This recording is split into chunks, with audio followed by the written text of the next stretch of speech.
What is going on, guys? It is Wrestlelamia here, back with another video. Join us now as we look at this week's edition of SmackDown, as well as the wildest news stories and rumors you need to know, including Rhea Ripley injured, the women in WWE were disgusted by Brock Lesnar's return, who wrecked Jacob Fatu, AJ Styles bids farewell to Japan, a former WWE star announces a retirement, and much more. Be sure to subscribe and hit that notification bell for daily wrestling videos, and follow us on Facebook for exclusive lists.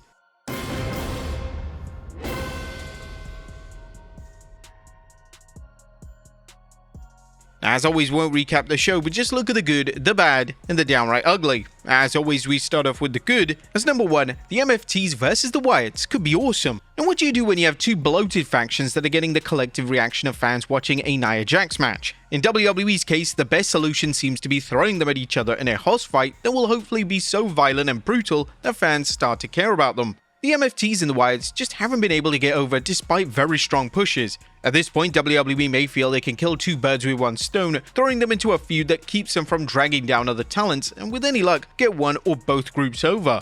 Number two, a big return and a bigger win. And tonight's Return of the Dragon was a kind of surprise moment that gets wrestling fans here, and WWE added to Ilya Dragunov's return by having him win the US Championship from Sami Zayn. Sporting a new neck tattoo, Dragunov's surprise appearance after a year on the shelf and a title win is a kind of OMG moment fans expect, and it'll be interesting to see if an equally effective push ensues. Number 3, a solid women's tag team title match. And while Sol Ruka and Zarya ready for a run with the WWE Women's Tag Team Championship. While a cynic would argue that it doesn't matter who holds the titles, as let's face it hasn't had the best history, the two talents aren't quite there in terms of ring work, but they're definitely improving quickly, and their title shot against Charlotte Flair and Alexa Bliss gave them valuable TV time and showed that they are a force to be reckoned with. Number 4, Aleister Black and Zelina Vega are off to a great start. The new pairing of real-life husband and wife Aleister Black and Zelina Vega is off to a great start, as Vega's interference in last week's Black vs Damian Priest was definitely a good preview of what Vega can do as part of Black's act. While Vega is a competent wrestler, her real value has always been as a manager and personality, and if last night's hype video with Aleister Black was any proof of things to come, she's a perfect fit for his otherworldly character. This super couple is bound to have Karrion Kross and Scarlett fans thinking WWE dumped Kross and Scarlett for their own version of the Karrion Scarlett act. However, Black has been doing his quasi-supernatural gimmick for years. And of course, WWE will now have an instant feud ready if it brings Karrion and his wife back, which kinda seems unlikely, but we could see Lola Vice coming to the aid of Damian Priest. Number 5, more tag team turmoil. A SmackDown Stellar Tag Team division remains its go-to plan for not only filling time, but giving fans exciting matches with the storyline anchor of everyone wanting their shot at the WWE Tag Team Championship. Los Garzas vs the Motor City Machine Guns was, to no one's surprise, a fantastic match, but it also had dramatic roots, combining the two teams' past clashes and their mutual goal of wanting the tag titles. While hotshotting the titles is rarely a good thing, the fact that many of the teams vying for the titles are former champions really helps establish each team's hunger for another run and shows how intense the competition really is. If only they could do the same on Raw. And Cody snaps. Cody Rhodes has had enough of Drew McIntyre's antics, and who can blame him? Not only has Drew been a thorn in his side, but his habit of taking out anyone standing in his way of getting a title shot triggered the WWE Undisputed Champion's berserk button. As fans saw with Cody vs Kevin Owens, you can only push the American Nightmare so much before he snaps, and Drew McIntyre found this out the hard way, with Rhodes clobbering him with the title belt and positioning McIntyre for a crossroads on the announce table before security intervened. Now this will likely lead to a stipulation match at Saturday night's main event, or even Survivor Series, which seems like the perfect way to end the Cody vs Drew feud. But that was a good. What about the bad? Is number 1, Sami can't hold on to a title.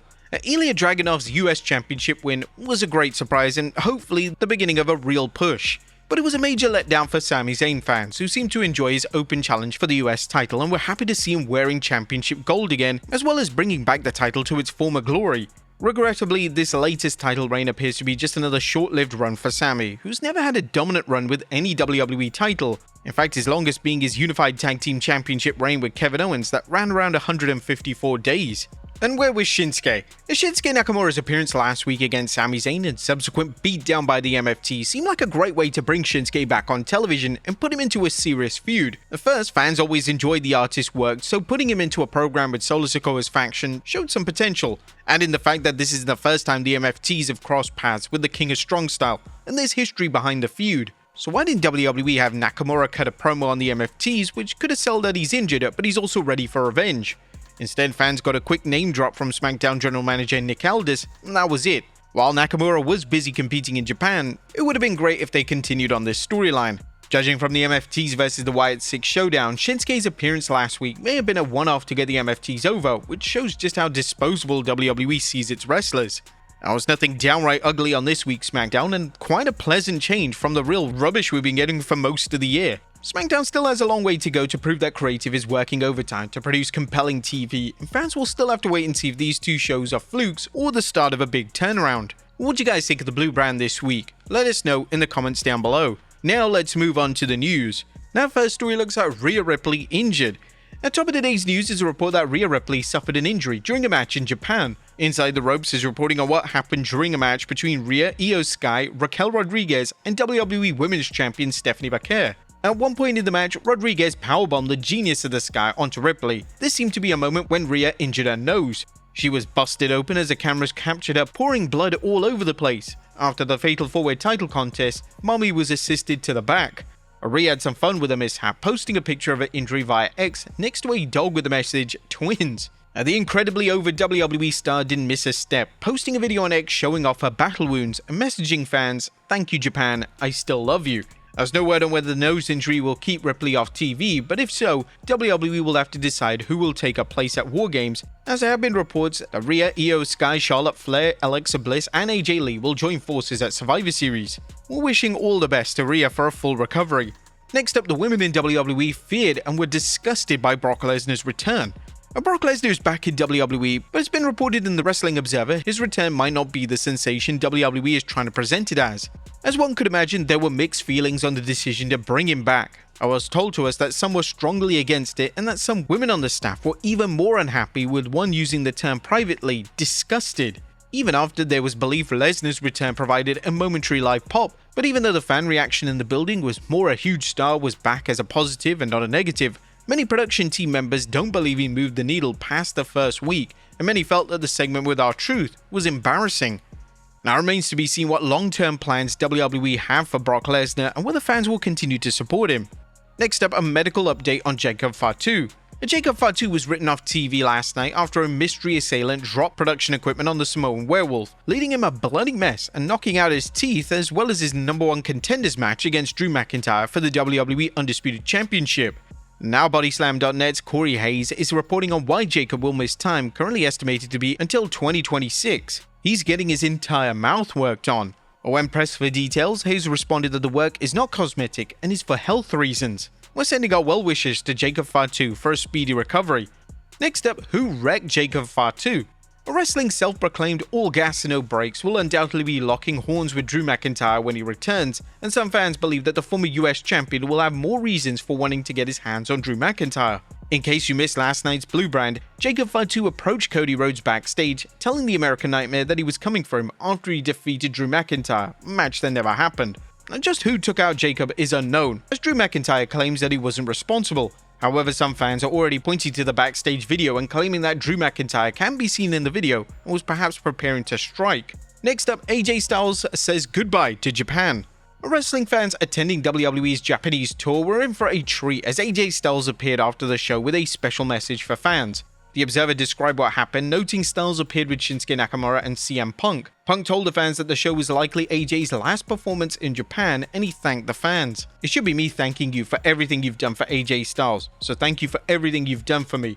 I don't know where I would be without you. I'm pretty sure I wouldn't be here in the WWE if it wasn't for you coming in and wrestling in Japan. But I wrote something and I had it translated in Japanese because I want to make sure it's said in your language, so you can know how much that I love and appreciate you. So Nakamura, if you wouldn't mind reading what I wrote." The artist Shinsuke Nakamura then read out AJ's message saying, "Everyone, as you know, when I first came to Japan, to be honest, I didn't know what the people expected from me or if someone like me would even be accepted here. But from the very first day, you welcomed me with respect and passion. Every time I passed through the curtain in the ring in Japan, I gave everything I had because I felt you were all worthy of it. In return, you gave me something I will never forget: trust, energy, and love for professional wrestling. Maybe one day I'll leave this ring, but a part of my heart will always remain here, in the hearts of the Japanese people, and in each and every one of you. Thank you." As several wrestlers then joined AJ in the ring, with Ivar and CM Punk lifting Styles on their shoulders as he says goodbye. Next up, a former female WWE star announces her retirement. And it's a wrap for veteran wrestler, manager, and personality Maria Kanellis, as she recently announced on X, "In the past few years, I've had half my thyroid removed, a rare life-threatening tumor removed, along with my adrenal gland, skin cancer, polyps removed, and now I'm having my third baby. In January, my 20-year career effectively ended, which is another story. Not ready to leave wrestling completely that way, but I'm not ready to go back. When I am ready, maybe it'll be behind the scenes with a Wrestling Army or something else, but I owe it to my younger self to have a better ending. She worked hard to start this journey and I would like to finish it with respect to that little girl's dream." We're wishing Maria all the best. And finally, the real reason why WWE dropped R-Truth's character. And when Truth returned to WWE earlier this year, he debuted a much more serious character, and he would even ditch the R-Truth name in favor of Ron Killings, but this lasted just for a few weeks before Killings reverted back to his old name and his old character. According to Truth during an interview with CBS Sports, the real reason the character was dropped was because Killings' character went to where it was destined to go. It went where it was supposed to go. Ron Killings created R-Truth. Those hundreds of millions of fans who spoke up and uproared, they wanted R-Truth back. Ron Killings was the rebellious one who spoke up for R-Truth. Ron Killings has been around for years, but people had never come together in lockstep like that. They did that for R-Truth. You feel me? I wanted Ron Killings to go where he was supposed to go. He made a statement. He had his eyes on him. When John Cena came back, R-Truth came back. Ron Killings was a cavalry. I think Ron Killings was a selfish type deal, more of a selfish move.